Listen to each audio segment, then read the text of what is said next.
दरूद पाक पढ़िए। सलातु व सलामु अलैका या सय्यदी या रसूलल्लाह व अला आलिका व अस्हाबिका या सय्यदी या हबीबल्लाह। सलातु व सलामु अलैका या खातमन नबिय्यीन व अला आलिका व अस्हाबिका या रहमतल लिल आलमीन। हम्द व सलात तारीफ़ व तौसीफ़ अल्लाह जल्ल व अला के लिए जो तमाम जहानों का पालनहार है। बारगाह रिसालत में आप सल्लल्लाहु अलैहि वसल्लम में मोहब्बतों का खिराज पेश करने के बाद मेरे निहायत वाजिबुल एहतराम ज़वील एहतिशाम बरादरान इस्लाम, अस्सलामु अलैकुम व रहमतुल्लाहि व बरकातुहू।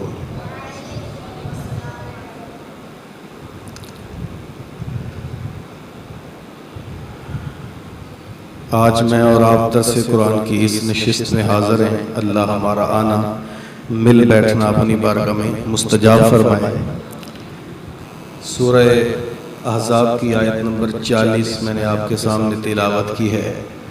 अल्लाह मेरी ज़ुबान पे कलमा हक़ जारी फरमाया। इरशाद रब्बानी है, मा काना मुहम्मदुन अबा अहदिन मिर रिजालिकुम वलाकिन रसूलल्लाह। मोहम्मद सल्लल्लाहु अलैहि वसल्लम तुम में से किसी मर्द के बाप नहीं है, लेकिन वो अल्लाह के रसूल है और खातमुन नबिय्यीन है। वकान अल्लाहु बिकुल्लि शैइन अलीमा, और अल्लाह ताला हर शय के इल्म को जानने वाला है। ये आयत तय्यबा नबी पाक सल्लल्लाहु अलैहि वसल्लम की ख़त्म नबूवत पर एक ऐसी बय्यन और वाज़ेह दलील है जिसके बाद किसी नई चीज़ की शायद ज़रूरत ना हो। बुखारी शरीफ की रिवायत है, हज़रत अब्दुल्ला बिन अबी औफ़ा रज़ियल्लाहु ताला अन्हु रिवायत करते हैं, लौ कुदिया यकूना बाद मुहम्मदिन नबियुन आशा इब्नुहु। अगर रसूलुल्लाह सल्लल्लाहु अलैहि वसल्लम के बाद नबुव्वत का सिलसिला जारी रहना होता तो हुजूर के बेटे जिंदगी पाते हैं। वलाकिल्ला नबी बादहु, जबकि हुजूर के बाद नबुव्वत का दरवाज़ा बंद हो गया। अगर नबुव्वत जारी रहना होती तो हुजूर के बेटे जिंदगी पाते। चूँकि अगर रिसालत माप सल्लल्लाहु अलैहि वसल्लम के लख्त जिगर बड़े होते, रजल की उम्र को पहुँचते और उन्हें नबुव्वत ना मिलती तो ये बात भी हुजूर की शान के लायक नहीं थी। क्योंकि साबका अंबिया जो गुजरे हैं वो खुद तो नबी थे, उनकी औलादों को भी नबुव्वत से सरफराज किया गया। जिस तरह हज़रत इब्राहीम अला नबीना अलैहिस्सलातु वस्सलाम आप नबी थे, तो आपका बेटा हज़रत इस्माईल भी अल्लाह का नबी, हज़रत इसहाक भी अल्लाह के नबी। बल्कि एक एजाज भी सुनिए उन्हें क्या हासिल था। इस्माईल अलैहिस्सलाम ये काबतुल्लाह के मतवल्ली थे और हजरत इसहाक अलैहिस्सलाम बैतुल मुक़द्दस के। यानी अल्लाह ने नबूवत तो दी ही थी, साथ ये एजाज दिया, एक बेटा बैतुल्लाह का मतवल्ली है, एक बैतुल मुक़द्दस का मतवल्ली है। यानी एक बैतुल्लाह का इमाम है, दूसरा बैतुल मुक़द्दस का इमाम है। अब हजरत इसहाक के बेटे हजरत याकूब भी अल्लाह के नबी, उनके बेटे हजरत यूसुफ अलैहिस्सलाम भी अल्लाह के नबी। ये सिलसिला ज़हब सोने की कड़ियां हैं कि अल्लाह ताला ने औलादों को भी नबूवत अता फरमाई। अगर नबी पाक सल्लल्लाहु अलैहि वसल्लम की औलाद आपके बेटे जवान होते, रजल की उम्र को पहुंचते और नबूवत ना दी जाती तो यह भी हुजूर की शान के लायक नहीं था। और अगर नबूवत दी जाती तो ख़त्म नबूवत का वो एजाज़ मेरे हुजूर का बाकी ना रहता। अल्लाह ताला ने ये मेरे महबूब इस्लाम पर नबूवत का दरवाज़ा बंद कर दिया था, तो बताया कि लोगों, मेरा महबूब वो है जिसके आने के बाद नबूवत का दरवाज़ा बंद हो गया। मा काना मुहम्मदुन अबा अहदिन मिन रिजालिकुम वलाकिन रसूलुल्लाह व खातमुन नबिय्यीन। नबूवत का हुजूर ने खुद फरमाया, अना खातमुन नबिय्यीन ला नबिय्य बादी, मैं आखिरी नबी हूँ, मेरे बाद कोई नबी नहीं होगा। याद रखना, अगर रिसालत, बल्कि बड़ी मारूफ रिवायत हजरत अबू हुरैरा रज़ियल्लाहु ताला अन्हु से रिवायत, हुजूर फरमाया कि मिसली व मसलुल अंबियाए मिन क़ब्ली का मसल रजुलिन बना बैतन, मेरी मिसाल और मेरे से कबल नबियों की मिसाल ऐसी है, उस बंदे की तरह है जिसने एक घर बनाया, फ़अहसनहु व अजमलहु, जिसको हुसीनो जमील भी बनाया, हुसीनो जमील घर बनाया। अब हुसीनो जमील घर बना के उसके एक कोने में ला मौदिउ लबनहु मिन ज़ावियतिन, एक कोने के अंदर एक ईंट की जगह उसने खाली छोड़ दी। लोग आते हैं, यतूफून नास, लोग आते उसका तवाफ करते, घूमते फिरते, यतअज्जबून लहू, ताज्जुब करते थे कि हल्ला मौदिअ लहू, कि यहाँ ये ईंट क्यों नहीं लगाई गई।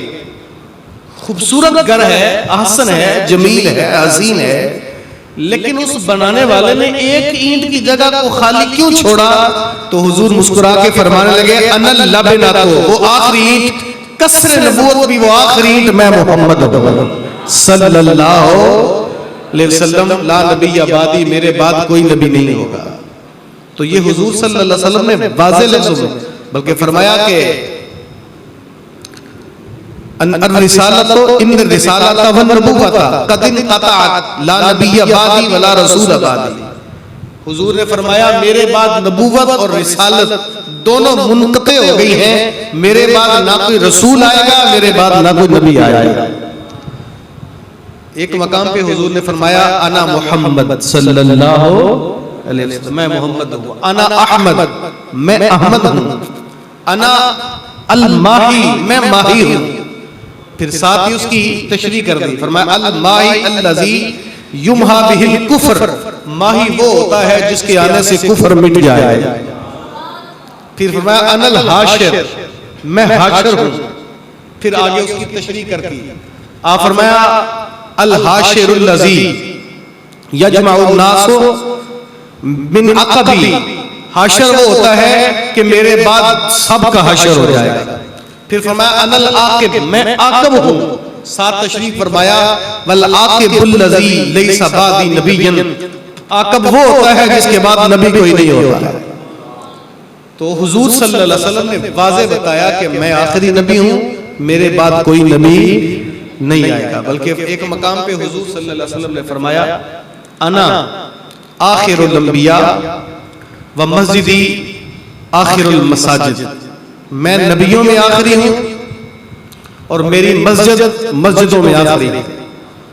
हालांकि ये रिवायत सुन के सवाल पैदा होता है कि मस्जिद नबवी के बाद भी तो कई मस्जिदें बनी हैं, तो इसकी तशरीह दूसरी रिवायत में मौजूद है जो उम्मुल मुमिनीन हजरत आयशा सिद्दीका सलामुल्लाह अलैहा ने रिवायत की। आप फरमाती हैं कि हुजूर ने फरमाया, अना आखिरुल अंबिया व मस्जिदी खातिम मसाजिदिल अंबिया, मैं नबियों में मैं आखिरी नबी हूँ और मेरी मस्जिदों में आखिरी मस्जिद है। मेरी मस्जिद नबियों में आखिरी नबी की मस्जिद है, मेरे बाद किसी और नबी की कोई मस्जिद, नबियों में आखिरी मस्जिद, नबियों की मसाजिद में से आखिरी मस्जिद मेरी मस्जिद। तो जब हुजूर सल्लल्लाहु अलैहि वसल्लम ने वाज़े बता दिया कि मेरे बाद नबूवत का दरवाजा बंद हो गया, तो एक मकाम पे करीम आका सल्लल्लाहु अलैहि वसल्लम ने फरमाया कि मेरे बाद नबूवत का दरवाजा बंद है, लेकिन मेरे बाद 30 कज़्ज़ाब आएंगे क्योंकि मेरे बाद वो काम जो नबी करते थे वो मेरे खुलाफा करेंगे, लेकिन मेरी उम्मत में 30 कज़्ज़ाब आएंगे। जब तक वो 30 कज़्ज़ाब ना आए तब तक कयामत भी बर्पा नहीं होगी। ये हुजूर सल्लल्लाहु अलैहि वसल्लम का फरमान है। तकरीबन 3 लोग थे जिन्होंने हुजूर के दौर में नबूवत का दावा कर दिया। उनमें से सबसे पहले मुसैलमा कज़्ज़ाब, असवद अंसी और एक बनु तमीम की कोई खातून थी। अब असवद अंसी वो बदबख्त था कि जिसको हुजूर के दौर में ही कत्ल कर दिया गया। अबू मुस्लिम खौलानी फरमाते मैं ईरान का रहने वाला था, तो मैं हुजूर पर ईमान ला चुका था। मुझे मुसैलमा असवद अंसी ने अपने दरबार में बुलाया, बुला के पूछा कि अतशहदु अन्ना मुहम्मदुर रसूलुल्लाह, क्या तू गवाही देता है कि मोहम्मद अल्लाह के रसूल हैं? कुल्तु नअम, मैंने कहा हाँ मैं गवाही देता हूं कि मोहम्मद अल्लाह के रसूल हैं। उसने फिर पूछा अतशहदु अन्नी रसूलुल्लाह, क्या तू गवाही देता है कि मैं भी अल्लाह का रसूल हूं? तो हजरत अबू मुस्लिम खौलानी फरमाते इन्नी ला अस्मिउ, मैं बहरा हूं, मैं तो सुनता ही कुछ नहीं। उसने फिर कहा तू गवाही देता है कि मैं अल्लाह का रसूल हूं? मैंने कहा मैं तो बहरा हूं, मुझे कुछ नहीं सुनता, तो क्या कहता है? फिर कहा गवाही देता है मैं अल्लाह का रसूल हूं? मैंने कहा मैं कानों से बहरा हूं, कुछ नहीं सुनता। उसने अंदाज बदल के कहा तू गवाही देता है मोहम्मद अल्लाह के रसूल है? कहा हाँ मैं गवाही देता हूं मोहम्मद अल्लाह के रसूल है सल्लल्लाहु अलैहि वसल्लम। उसने कहा इसे आग में जला दो। अबू मुस्लिम खौलानी रहमतुल्लाह अलैह रदियल्लाहु ताला अन्हु को आग में डाला गया। जब आग में डाला तो जिस तरह आग हजरत इब्राहिम पर गुलजार बनी थी, अबू मूसा खौलानी पर भी मुसलमान जब आग गुलजार बन गई, आग ने न जलाया। लोगों ने जब देखा कि अबू मुस्लिम खौलानी के लिए आग गुलजार बन गई है, फूलों के अंगारे, जब आग के अंगारे फूलों के नजारे पेश कर रहे हैं, तो लोग तो उसका इनकार करने लगे। किसी ने कहा कि इस बंदे को मुल्क बदर कर दो वगरना फसाद फैलेगा। अबू मुस्लिम खौलानी को ईरान से निकाल दिया गया। तो सबसे पहले जो उनकी मंजिल थी वो मदीना तैयबा थी। वहां से चले मदीना पहुंचे। फरमाते हैं जब मैं मदीना तैयबा दाखिल हुआ तो मुझे अंदर दाखिल होते ही पैगाम मिला कि हुजूर विसाल कर गए हैं और अबू बकर सिद्दीक रज़ी अल्लाह ताला अन्हु खिलाफत पे जलवा कर रहे हैं। तो ये पैगाम तो मुझे मिल गया। मैं मस्जिद नबवी के करीब गया, घोड़ा बांधा और अंदर नमाज पढ़ने लग गया। उतनी देर में हजरत उमर रज़ी अल्लाह ताला अन्हु मस्जिद नबवी में दाखिल हुए। एक अजनबी बंदे को मस्जिद में नमाज पढ़ते देखकर वहां बैठ गए। जब वो नमाज से फारग हुआ, कहा कौन हो, कहां से आए हो? कहने लगा कि आप फरमाते हैं मैं अबू मुस्लिम खौलानी हूं, मैं ईरान से आया हूं। तो आपने फरमाया कि उधर हमारे एक भाई को आग में जलाया गया था और आग उस पे गुलजार बन गई, इसे जानते हो? तो मैंने कहा हाँ उसका नाम अबू अब्दुल्ला है। तो फारूक आजम फरमाते हैं उनके चेहरे की चमक देखकर मैंने कहा अल्लाह के रसूल की कसम है, सच बताओ अगर मैं गलत नहीं हूं तो कहीं वो तुम तो नहीं हो? मैंने कहा हाँ वो मैं हूं। तो उमर ने जल्दी से मुझे सीने लगाया, कहा अल्लाह तेरा शुक्र है जिंदगी में तूने मुझे ऐसा बंदा मिला दिया जो दुनिया में उस बात का एजाज पा गया है जो हजरत इब्राहिम खलीलुल्लाह ने एजाज पाया था। वक्त बीता रहा। मुसैलमा कज़्ज़ाब वो बदबख्त था जिसने नबूवत का ढोंग रचाया और बहुत सारे लोगों को अपने जाल में फंसा लिया। जब हजरत अबू बकर सिद्दीक रज़ी अल्लाह ताला अन्हु ने देखा कि मामला दूर निकल गया है, तो आपने पहला लश्कर उसकी सरकोबी के लिए हजरत शर्जील रज़ी अल्लाह ताला अन्हु की कमान में भेजा। तो मुसैलमा कज़्ज़ाब के लश्कर ने आपको शिकस्त दे दी। दूसरा लश्कर जनाब अबू बकर सिद्दीक रज़ी अल्लाह ताला अन्हु ने इकरमा बिन अबी जहल की कमान में भेजा, उसको भी मुसैलमा कज़्ज़ाब के लश्कर ने शिकस्त दे दी। तो जनाब अबू बकर सिद्दीक रज़ी अल्लाह ताला अन्हु ने पैगाम भेजा इन दोनों शख्सियात को तुम मदीने पलट के ना आना, अगर तुम आओगे तुम्हारी शिकस्त सुनकर लोग बददिल हो जाएंगे उधर ही रहो, मैं तुम्हारी मदद के लिए सैफुल्लाह जनाब हजरत खालिद बिन वलीद रज़ी अल्लाह ताला अन्हु को भेज रहा हूं। 10,000 के लश्कर की कमान करने जाओ के लिए हजरत खालिद बिन वलीद वहां से निकले और इस बदबख्त मुसलमा कज़्ज़ाब के लश्कर में 40,000 जंगजू थे। 40,000 जंगजू। तारीख के औराक पलट के देखें, जब ये लश्कर वहां से निकला, जिस तनदही और खुलूस के साथ ये रसूलुल्लाह सल्लल्लाहु अलैहि वसल्लम की खत्म नबूवत के लिए मैदाने यमामा में पहुंचे, इतनी तनदही से लड़े। आप थोड़े दिनों के अंदर इन मुसलमानों ने मुसलमा कज़्ज़ाब के 27,000 लोगों को वापस जहन्नम कर दिया और साथ मुसलमा कज़्ज़ाब को भी वापस जहन्नम कर दिया। यार तारीख के औराक पलट के देखें, 1200 सहाबा के लाशें यमामा की सरजमीन पे बिखरे पड़े। अगर आप तवज्जो करें तो नबी पाक सल्लल्लाहु अलैहि वसल्लम के दावा नबूवत से लेकर हुजूर के विसाल तक 23 साल दौर है, जिसमें हुजूर ने 27 जंगें लड़ी। कितनी जंगें लड़ी? यानी यूं समझ ले, पूरे दौरे नबवी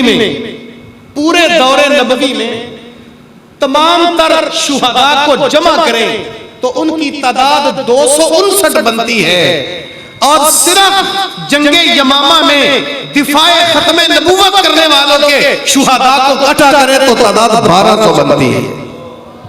और फिर याद रखें, 1200 में 700 हाफिज़े कुरान शामिल थे, 70 बदरी सहाबा थे जिन लोगों ने इस्लाम का पहला मार्का ग़ज़वा बदर जान हथेलियों में रखे मुस्तफा करीम सल्लल्लाहु अलैहि वसल्लम के परचम तले जमा होकर लड़ा था।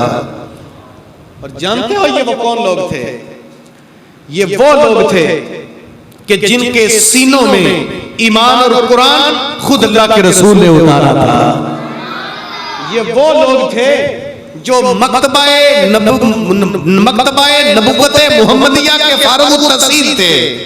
यार ये वो पाकीज़ा लोग थे जिनके जन्नती होने का सर्टिफिकेट अल्लाह ने दुनिया में जारी फरमा दिया था।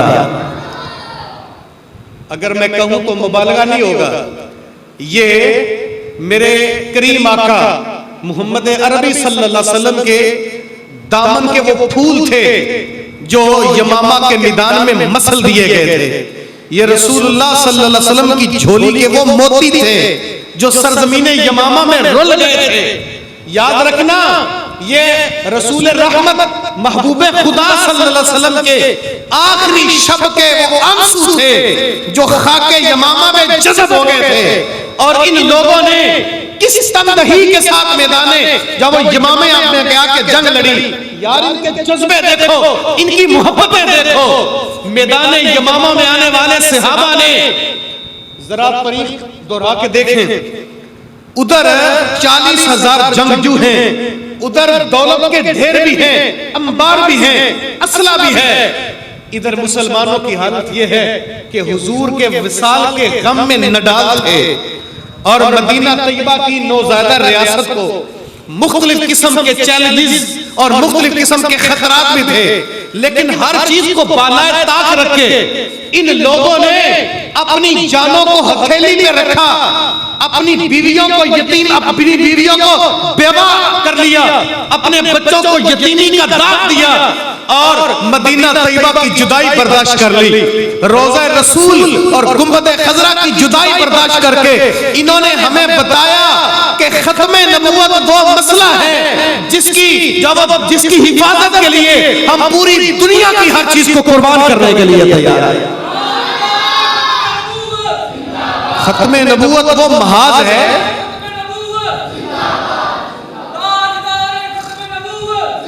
अच्छा याद रखें, खत्मे नबूवत एक ऐसा मसला है उम्मत मुसलमा का इज्तिमाई मसला, यानी हर दौर में यह वह मसला है जिस पर क़यामत जब अज़ल से लेकर हुजूर के दौर से लेकर आज तक और आज से लेकर क़यामत तक उम्मतों का इजमा रहा है, इस पे कोई दूसरी राय मौजूद है।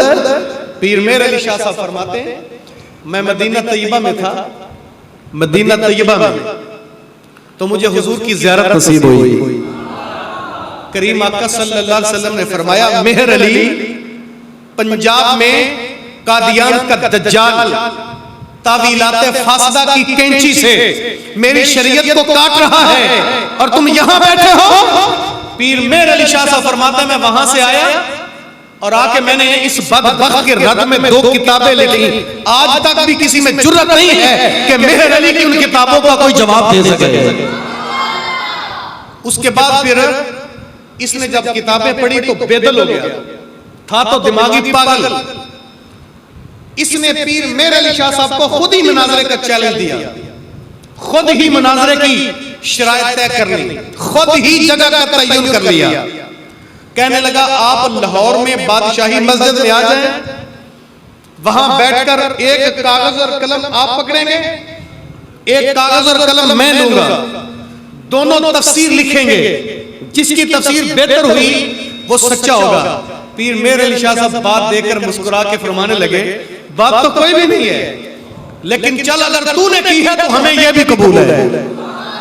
पीर मेर अली शाह साहब वहां से उलमा को और पीराने उज़्ज़ाम को पैगाम भेजा, आ जाओ रसूलुल्लाह की खत्म नबूवत के लिए तुम भी अपनी खिदमत पेश कर लो। तमाम उलमा जमा हो गए। एक पीर साहब आगे बढ़े, कहने लगे, पीर मेर अली शाह साहब के हजरत, हम तो हुजरों के अंदर बैठकर अल्लाह अल्लाह करने वाले लोग हैं, ये मनाजरे, ये बहसें, ये तो उलमा का काम है, ये पीरी फकीरी करने वाले लोगों को ज़ेब नहीं देता। जब ये बात कही तो पीर मेर अली शाह साहब का चेहरा लाल सुर्ख हो गया। फरमाया, अगर इसको तुम गव पीरी मुरीदी खत्मे नबूवत से पीछे हटने का नाम अगर पीरी फकीरी है तो मैं ऐसी बेगैरत फकीरी का कायल नहीं हूं। फरमाया, उधर रसूलुल्लाह की खत्मे नबूवत पे डाका हो और हम पीरी की बुक्कल मार के घरों में बैठे रहे, मुझे ऐसी पीरी की जरूरत नहीं है। उलमा का एक गिरोह साथ लिया और आप पहुंच गए। जब लाहौर पहुंचे तो मिर्जा वहां आए, पैगाम भेजा कि तुम नहीं आए। कहने लगा कि मेहर अली शाह साहब के साथ सरहद के पठान आए हैं और मुझे उनसे खतरा है कि वो मुझे मार डालेंगे, तो इसलिए मैं उनके डर से यहां नहीं आया। तो पीर मेहर अली शाह साहब ने वहां फतह का जश्न मनाया। शोरश कश्मीरी लिखता है कि मैं वहां मौजूद था, मैंने पीर मेहर अली शाह साहब के चेहरे पे जलाल देखा और आपके चेहरे पे सुर्खियां दौड़ती थी। आप फरमाने लगे, मिर्जा काश आज तू आ जाता, तूने कहा था कागज और कलम मैं लूंगा, कागज और कलम तुम लोगे, दोनों तफसीर लिखेंगे, जिसकी बेहतर हुई वो सच्चा होगा। आज अगर तू आ जाता ना तो मेहर अली कागज को जमीन पे रख के ऊपर कलम रख के कलम को हुक्म देता लिखना शुरू कर दे और मियां मेरा कलम खुद ही तफसीर लिख देता। शोरश कश्मीरी कहता, मैंने कहा हजरत आपने बड़ी बात कर दी, अगर वो आ जाता आप कागज में कलम रख के कहते लिखो, कलम ना लिखता तो आप क्या करते? मुस्कुरा के फरमाया, ये तेरा तखय्युल है। मैं जब गोलड़े से चरा था मेरी पुष्ट पे रसूलुल्लाह ने हाथ रख के कहा, मेरे अली बात करना तेरा काम है, पूरी कर देना मेरा काम है। अल्लाह अकबर, तू ये बात करता है, तू ये बात करता है। और याद रखना, खत्मे नबूवत आज लोग कहते हैं ना, क्योंकि आज लोगों का अपना अंदाजा है, किसी बंदे को खत्मे नबूवत एक हमारा बुनियादी अकीदा है, वो कहता है जी रिश्तेदारी भी कोई चीज होती है। और मियां रिश्तेदारी कोई चीज होती है, ईमानी गैरत भी तो कोई चीज होती है। ये पाकिस्तान जब बना ना तो आपको पता है कि ये मिर्ज़ाइयों ने पाकिस्तान के हक में वोट नहीं दिया था। आज भी ये जो मिर्ज़ाई रबवे में दफन होते हैं, मैं 4 माह वहां दरसे कुरान देने जाता रहा हूं, मैं देख के आया हूं, आज भी जो मिर्ज़ाई रबवे में दफन होते हैं ना, ये अमानतन दफन होते हैं। इन्होंने लिख के दिया होता है कि जब, चूंकि इनका आज भी अकीदा यह है कि पाकिस्तान टूट जाएगा, जब पाकिस्तान टूट जाए तो हमारी लाशें यहां से कादियान मुंतकिल कर दी जाए। और जब पाकिस्तान बना तो बदकिस्मती से पहला वजीर खारजा कादियानी बन गया, उसने अपने मजहब को फिर प्रमोट करना शुरू कर दिया। उन उलमा की अजमत को सलाम करें जिन्होंने उस वक्त पूरी तनदही के साथ और पूरे जो वो जज्बों के साथ उन बदबख्तों का 53 की तारीख चली तो उन्होंने मुकाबला किया। बल्कि यहाँ मैं शाह अहमद नूरानी की इज़्ज़त को सलाम किए बगैर आगे नहीं जा सकता।